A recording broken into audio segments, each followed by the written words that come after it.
HARK, we are here. It is time for yet another Star Wars Unlimited video. Today, we are in the week of release. In 2 days, you'll be able to get your packs of Star Wars Unlimited. I'll be able to get my packs of Star Wars Unlimited, and lots of cool things will be happening within Star Wars Unlimited. We had the pre-release this last weekend. I played in 3, had some fun. I've got some games coming out from my last pre-release on Sunday where I pulled some really cool stuff, and I got to play some fun games against some fun people. But today, what we're going to do is we are going to start our aspect preview, review, whatever series where I go over each of the aspects in 5 separate videos. So aggression, command, cunning, vigilance, and then heroism, villainy in the last video. It may or may not necessarily be in that order, but today we'll start aggression and we'll go over, and I'm going to showcase to you the cards that I think are going to be really good, the cards that I think have some potential to go through. But instead of doing like we did with the leader, where I think there's going to be cards that are misses, we're just going to stick with cards I think are great in like aggression, villainy, aggression, heroism, and then aggression. And then we'll go through in that same set of segments, we'll go through cards that I think people are sleeping on or have some potential in specific strategies. So with that being said, we're going to start with aggression, villainy, then heroism, then just straight aggression, all in the same video. This is not a tier list, because as before I said in the leader video, tier lists are bad for communities. They're bad for the hive mind think. They set a precedent that makes people think that based upon an individual person's tier list or a group of people's set of tier lists, that certain things matter over other things. And I think a lot of the cards that are going to be good are probably going to be about the same for everybody else, but it doesn't allow people to think about the potential that cards have to be good in the scope of the game. So with that said, let's start with aggression, villainy. So with aggression, villainy, we have all the lovely cards here. We're not going to go over the leaders, but the leaders might affect some of the choices. As before, you all know who the 18 leaders are. If you don't, go back and watch a bunch of my previews. In terms of cards that are here available for aggression, villainy, we have 12 cards, which is not as much as you would think it is, but there's a lot of power here in the aggression, villainy style that allow you to accomplish things. The most clear, obvious presenters here of cards that are very good are going to be Fifth Brother, Fallen Lightsaber, Force Choke, and Force Lightning. And what do those cards have in common? They're all Force strategy cards. So if you are going to be building something like Vader or Grand Inquisitor and then another aspect, you're going to be stacking these cards basically as 4-ofs in the entire deck. Fifth Brother is going to be the centerpiece of a lot of these strategies because you get to attack with him, refresh him with either Keep Fighting or Grand Inquisitor's effect, and then just keep being able to get that extra damage. Either trade with your opponent's cards or just keep throwing the extra power on your opponent's base. Those 4 are definitely going to be the top cards that are in the aspect combination that we have here. Fallen Lightsaber giving a +3/+3, and if on a Force unit, you deal 1 damage to each ground unit the defending player controls. Force Lightning is a blank, but also some damage. Force Choke is some damage, which does give your opponent card draw, but generally that won't matter. In terms of cards that I think have really good potential, First Legion Snowtrooper, especially if you can stack a couple of buffs onto them, whether that's like Snowtrooper Lieutenant or even just experience tokens, giving this +2/+0 while attacking a damage unit and overwhelm does have relevance within the game. Ruthless Raider is another really good card that I think more people need to be looking at, because while it is a 6-cost unit, it doesn't give you as much advantage immediately compared to Imperial Interceptor, which can definitely defeat most space units at its cost. It has 4 attack, 6 health, and then when it's played and when it's defeated, it deals 2 damage to an enemy base and 2 damage to an enemy unit. So as long as your opponent's not bouncing this back to your hand, you're going to be dealing 4 damage to enemy units in 2 packets, 2 and 2, and then you're going to be dealing 4 damage to your opponent's base, and that can be backbreaking, especially if your opponent is running a 25 health base. Cards that I like a lot, I like Seventh Sister. I think she's really good. I think Admiral Ozzel has a lot of really cool potential. You just have to be very careful with it. So if you're learning the game, I would say step away from Ozzel until you understand the alternating activation system better and be able to judge based upon those types of things. So to recap, Fifth Brother, Fallen Lightsaber, Force Lightning, Force Choke, the top cards in the aspect combination. First Legion Snowtrooper, Ruthless Raider, and Imperial Interceptor are your potentials along with Admiral Ozzel. And you have your leaders here, and they do what they do.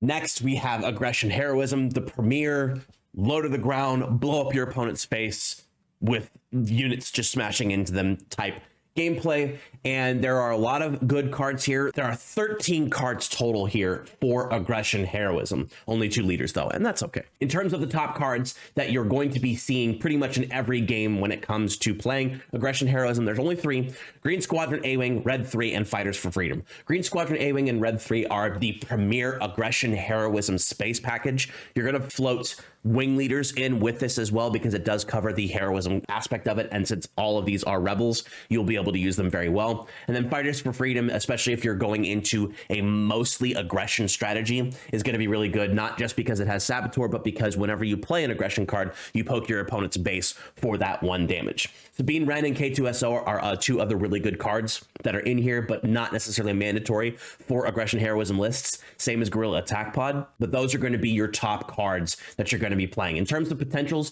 Spec Force Soldier, one of the strongest cards that you can play at 1 cost, because it is a 1 cost 2/2, but it also allows you to remove Sentinel from a unit for the phase, which is very strong, especially if you're close to winning the game, or you need to eliminate another troublesome unit that's going to eliminate you that's behind a Sentinel. And then in terms of our events here, I think all of these are actually pretty decent. Heroic Sacrifice has some really cool combinations with things that allow you to take somebody else's unit, or if you throw Heroic Sacrifice onto K2SO, you can do a ton of damage, especially with that Overwhelm. Eliminate a unit, deal the Overwhelm damage, and then deal K2SO's damage to the base. It's a pretty decent combo. One I'm personally not running myself because I don't like losing my units, but if it's a strategy that works for you, it's a strategy that works for you.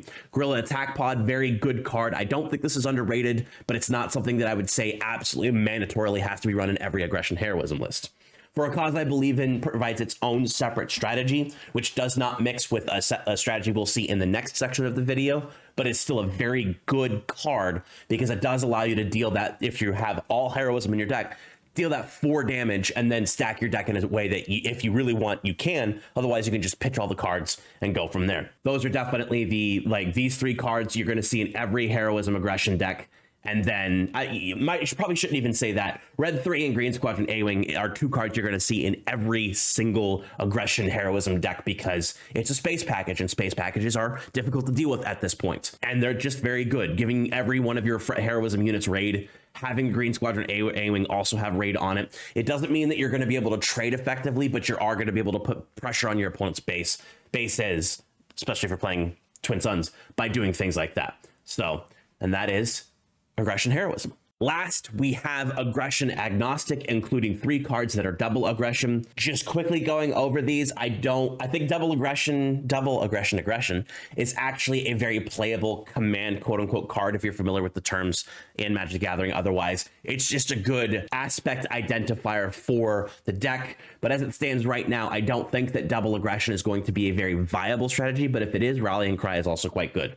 In terms of cards that are going to be very playable in set 1's meta, I think that Benthic 2/2s and Partisan Insurgent are a great start for that, because they are rebels. They help the rebel set. They don't mix with the heroism aspect of Red 3 and For a Cause I Believe In, but because they do trigger off of or give into extra bonuses based upon other aggression units, they are very good for continuing that pressure onto your opponent and doing that extra raid in combat. In terms of other cards, Keep Fighting is very good.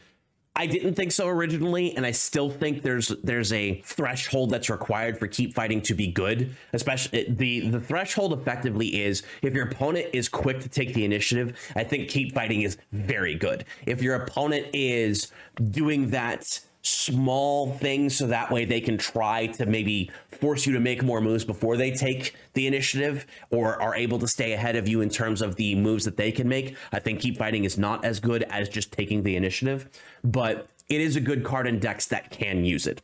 Open Fire, great removal card. Bombing Run, I think, is also a very interesting event, because it allows you to deal a bunch of damage to the units in that arena, whether it's space or ground, whatever you choose. Obviously, it deals damage to your units, but if you need a board wipe and everything's low, Bombing Run takes care of that for you.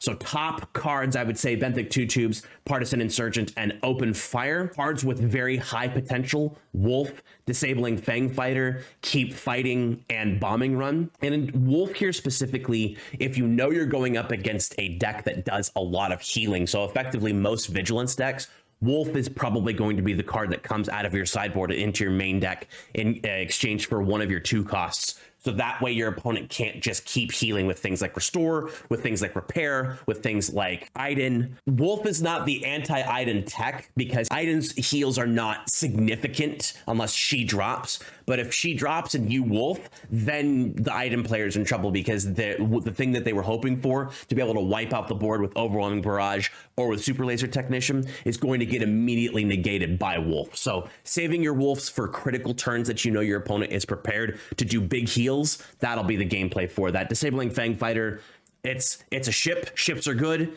It defeats an upgrade. Even if that only upgrade is an experience token or better, a shield, it's still worthwhile doing. But if you could take out one of the lightsabers or something like Entrench that your opponent is using to blow up your units or has used to stop your unit from hitting your opponent's base, all very good. That's where aggression really holds its power right now, is stopping healing, defeating upgrades, and those two cards are going to be the strongest sideboard options you have available to you.